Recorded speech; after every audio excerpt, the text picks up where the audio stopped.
Lewenberg. Sorry. And this is roll number 5. Go on from where you left off. Yes, I told you we traveled to Austria and Czechoslovakia. I remember Czechoslovakia, some people ran along the train and threw some loaves of bread to us. Whoever was lucky, got some bread, but the SS guards, shouted, and they were firing off warning grounds to tell the people not to get near. We finally arrived at Nordhausen Harz, but I'm rushing really. I should tell what went on during the transport. During the transport, many people died. They had, at the end of the train, there was one car where they stopped every day, and we had to throw out the dead people. And they were loaded on the last train. Some people got berserk, and they jumped off the train in the middle. They were shot. I can say I slept on dead people. Some people died right next to me, and I slept there. And that went on for 10 or 12 days. We came finally to Nordhausen Harz. Nordhausen was an extermination camp. When we got there, I remember seeing piles of corpses. We were ushered into a large barrack. We were told to undress. We didn't know what was going to happen. We were told that we have to go and take a shower. Now, some people panicked because we had heard what was happening in the extermination camp in Auschwitz and Birkenau. But we had to walk from one barrack naked into another one where the shower was supposed to be in the middle of winter. It was January, and in the snow.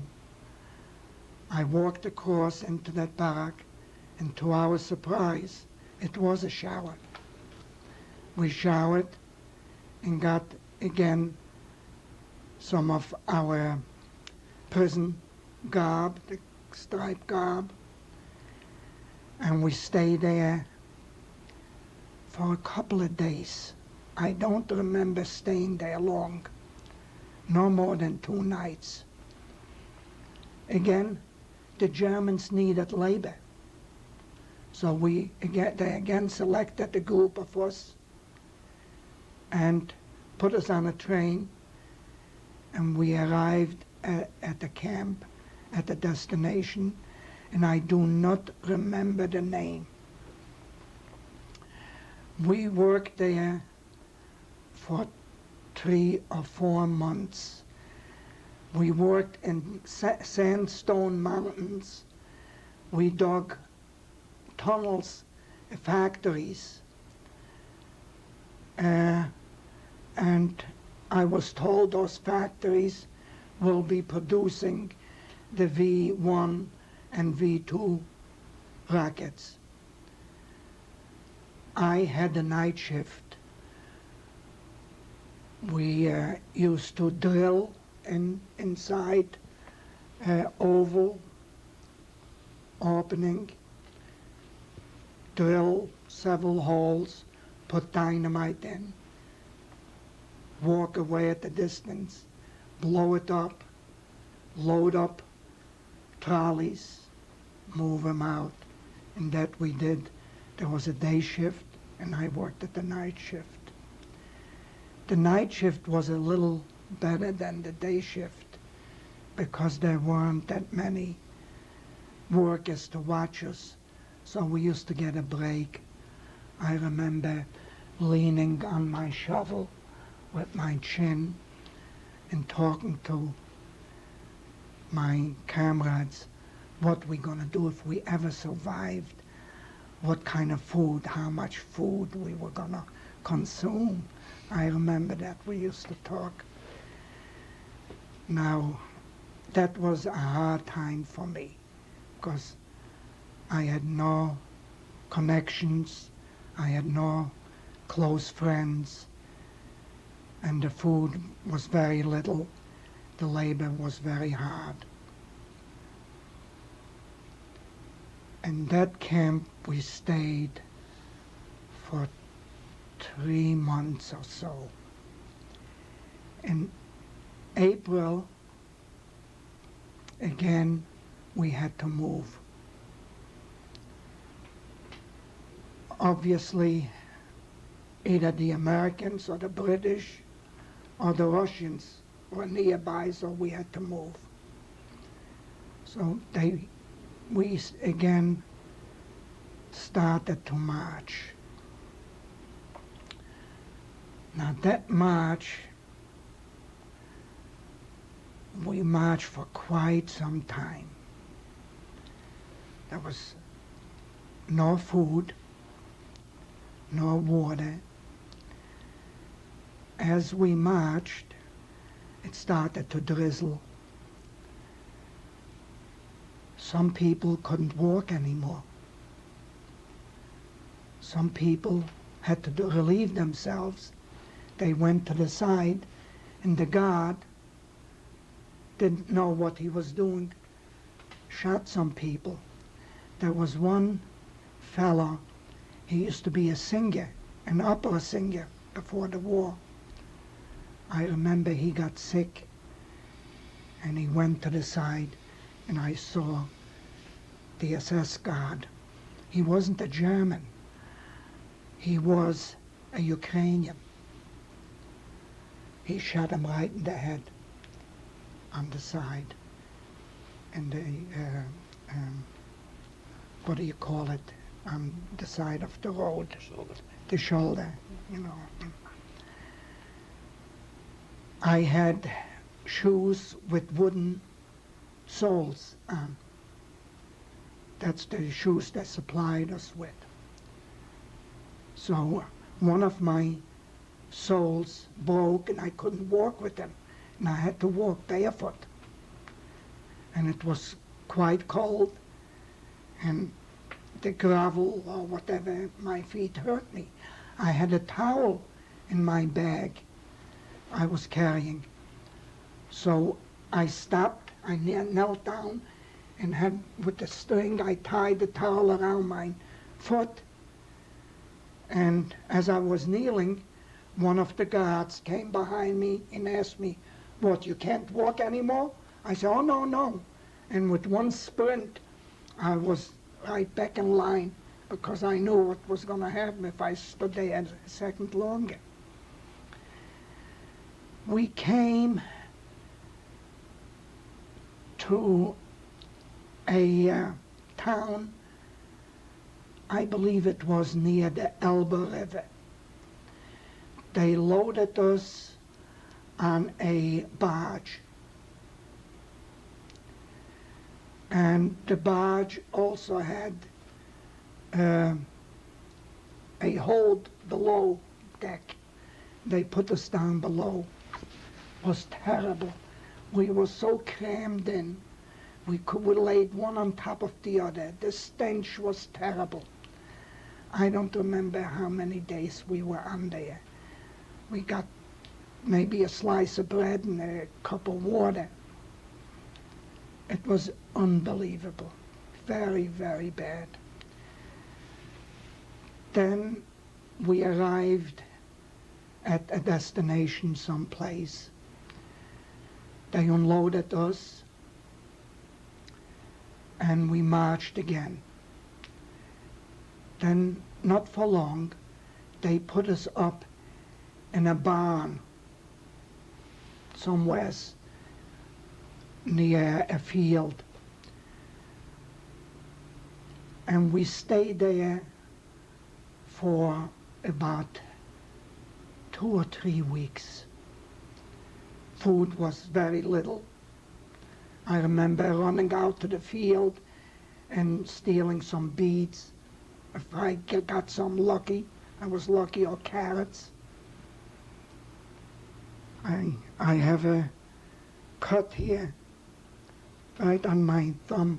When I cut the bead with the knife, I cut into it, and I still have a mark here from it. So I was with some other young men that I became friendly, and we slept next to one another in that barn. I remember one day that same SS guard that shot that singer, that opera singer, he took out a Hungarian Jew in the back of the barn, and I don't know for what reason. He shot him right there. We had to dig a grave and bury him there. On the morning of May the 3rd, 1945, we had to assemble and we had to march again. We marched for a few hours, and we came into the town of Neustadt, Holstein, in Germany. And we were marched up near the water. And Neustadt, Holstein had a submarine school for the German submarines. And we came along the water front, and we assembled there. And the rumor was that they're going to load us on ships. So there was a rumor there was a Capricorn, a ship. It was a luxury liner, and we're going to be put on board there and go someplace. And there was another ship, the, what was the name?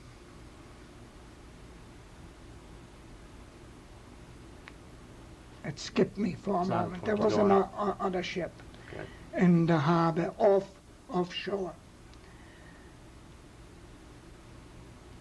And we had to stay in line, and they came up with small boats and started transferring people to the big ship. Now my friend that I was with, he said, let's run forward. If we go ahead, we'll get a place on the Capricorn. I understand they have mattresses there, and it will be nice to be there. The other ship, by the way, the name was Athens. So I said, no, I don't want to run forward. I'll stay here, because the German SS, anybody that they caught running, they hit them.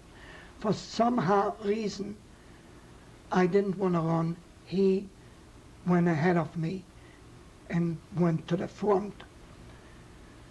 And I stood there. To this day, I don't know for what reason, I just didn't want to go. I was loaded onto the Athens.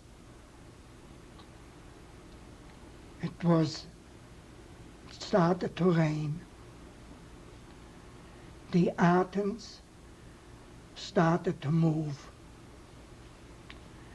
As the Athens was moving, we were put down on the bottom of the hold in the ship.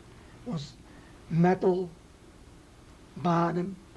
I was laying down on my side, skin and bones, and I said to myself, all the years I had a willpower to live, but that day I gave up. I said to myself, I can't anymore. I can't. And I was laying there. We heard some cannon fire. Then we heard machine gun fire. We heard airplanes over us. And the ship changed its course and went back into the harbor and docked at the submarine school in Neustadt. And the SS guards, all of a sudden, they were all frazzled, and they told us, go, go, go, go. I said, what do you mean go? Go, you're free. We didn't know what to do.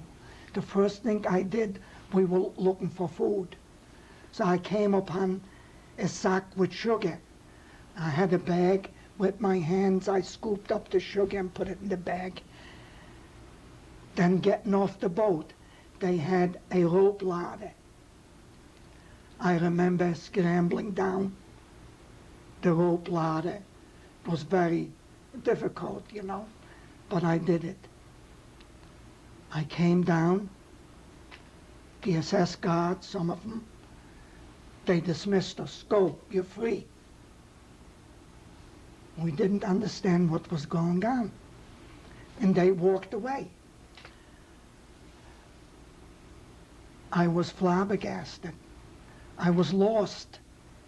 Here I'm on my own again. What do I do? The same for the other people.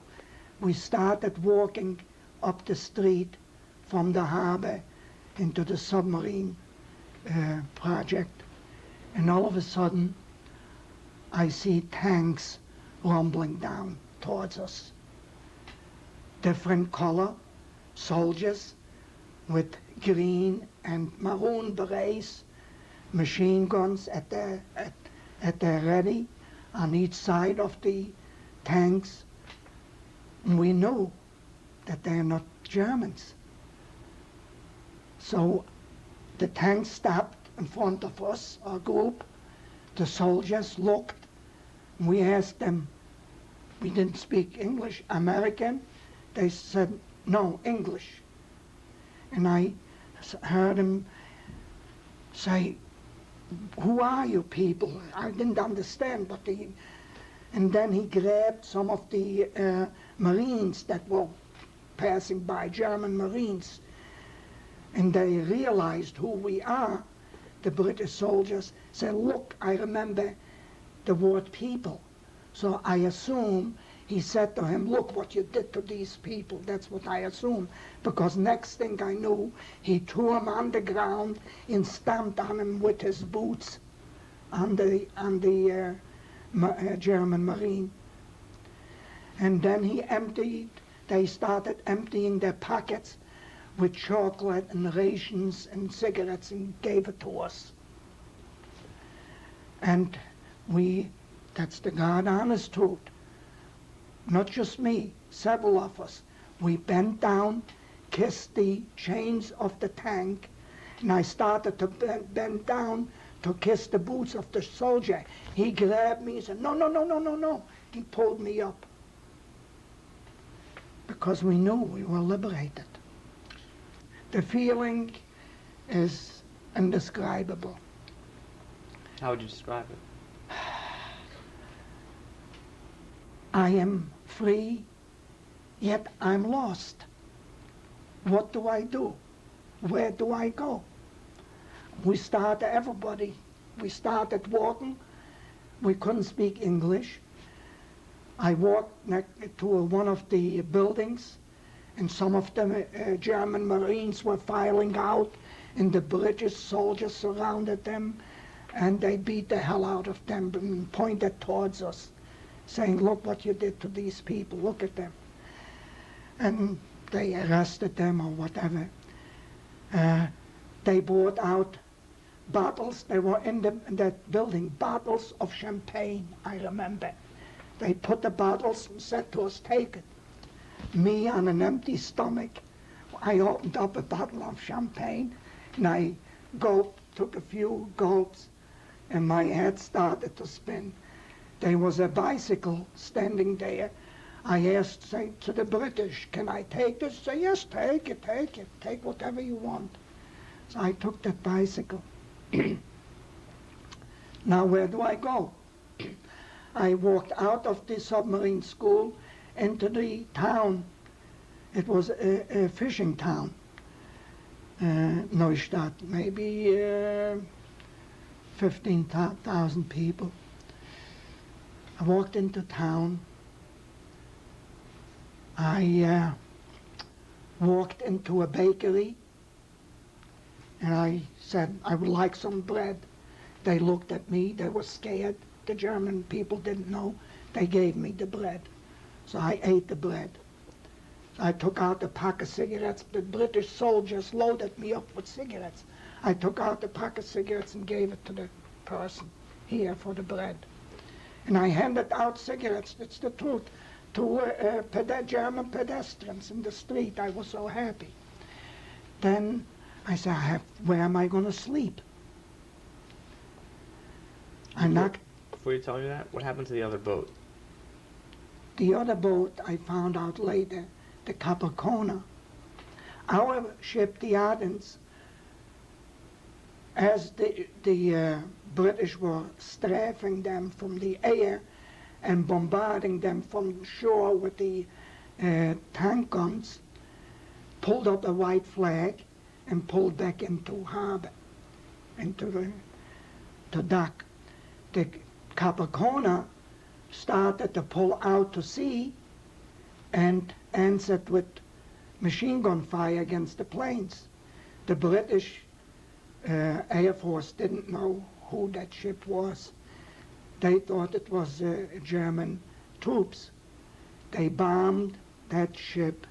5,000 people, Jews, Poles, and other nationalities, died on the day of liberation, on May the 3rd, drowned, 5,000. Maybe 50 or so survived from that ship. They swam to shore. A lot of German SS guards also died on that ship. So you were telling me about how you, okay, thank you, but now you were telling me about how you were asleep, couldn't find a place to sleep. So where do I knocked on the door. People who didn't want to take me in. I had striped uniform. I looked like I just walked out of the graveyard. They were scared. No, I spoke very well German. I begged, I said, I have no place to stay. No, they didn't want to take me. So I wandered back towards the submarine school. The submarine school was up on a hill, and below was the railroad station. And it was an end station where trains came in, shifted, and came back out. Go on. And I came to that railroad station. I saw some railroad cars on the track. It started to get dark, so I opened one of the railroad cars, freight cars, and I put my bicycle in, and I said, I'm going to sleep here. So I looked around. There were sacks of flour. There were eggs there. There were cases of cigars and cigarettes. I took the eggs, opened it up, put some sugar on, and ate the eggs. And it got dark. And I heard somebody close the door on me. On the outside, the freight car has a hook that hooks on.